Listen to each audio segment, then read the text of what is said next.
જામનગરની જેમ અમદાવાદમાં પણ ભેળસેળિયા બેફામ બન્યા છે। સીલ કરાયેલી દુકાનની બહારથી માવાનું વેચાણ થઈ રહ્યું છે।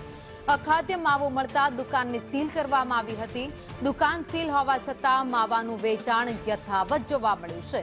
સંદેશ ન્યૂઝના રિયાલિટી ચેકમાં આ દ્રશ્યો કેદ થયા છે। કેમેરા જોઈ માવો વેચી રહેલા શખ્સ ત્યાંથી ફરાર થઈ ગયા હતા। કાલુપુર વિસ્તારમાં અખાદ્ય માવાનું બેફામ વેચાણ થતું હોવાની ઘટના સામે આવી છે। કોર્પોરેશને માત્ર દુકાન સીલ મારીને સંતોષ માની લીધો છે। લોકોના આરોગ્ય સાથે ચેડા કરતા વેપારીઓ અત્યારે સંદેશ ન્યૂઝના કેમેરામાં કેદ થયા છે। આ દ્રશ્યો તમે જોઈ રહ્યા છો કાલુપુર વિસ્તારના છે, જ્યાં દુકાનને તો સીલ મારી દેવામાં આવ્યું છે, પરંતુ જે લોકો માવો લેવા માટે આવે છે તેમને દુકાનની બહાર આવીને કેટલાક લોકો છે એ માવો વેચી રહ્યા છે।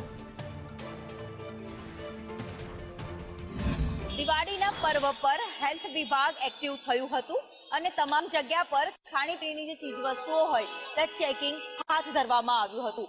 જો કે ખામીયુક્ત માવાઓની દુકાનો પર કાલુપુર આવેલી છે, જે 4 જેટલી દુકાનો છે તેને સીલ મારવાની કામગીરી છે તે પણ શરૂ કરવામાં આવી હતી। હજારીલાલ શર્મા માવાવાલા સહિતની જે વર્ષો જૂની જે દુકાનો આવેલી છે, જ્યાં લોકોના સ્વાસ્થ્ય સાથે ચેડા કરવામાં આવતા હતા અને કોર્પોરેશન દ્વારા ત્યાં આવીને સ્થળ પર તપાસ કરવાની સાથે નોટિસ પણ લગાવી દેવામાં આવી હતી। આ દ્રશ્યમાં પણ જોવાય છે કે નોટિસ પણ ફાડવાનો પ્રયાસ છે જે કરવામાં આવ્યો હતો।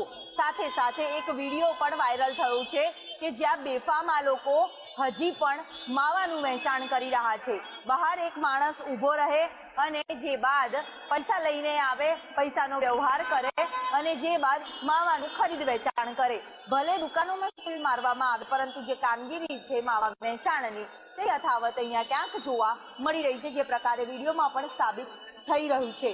જ્યારે મહત્વની બાબત એ છે કે લોકોના સ્વાસ્થ્ય સાથે જ્યારે ચેડા થતા હોય છે, સીલ મારવામાં આવે છે, ત્યારે આવા લોકો બેફામ બનીને લોકોના સ્વાસ્થ્ય સાથે, લોકોના જીવના જોખમ સાથે રમતા પણ નજરે પડે છે। જે પ્રકારે વિડીયો વાયરલ થયું છે, જે પ્રકારે વિડીયો સામે આવ્યો છે, તેને લઈને સ્પષ્ટપણે વિડીયોમાં પણ જોવા મળી રહ્યું છે કે જે પ્રકારે માવાની દુકાનોમાં ભલે સીલ મારવામાં આવ્યું, પરંતુ માવાના બેફામ ગોરખ ધંધા ક્યાંક થતા હોય તેવા વિડીયો સામે આવી રહ્યા છે।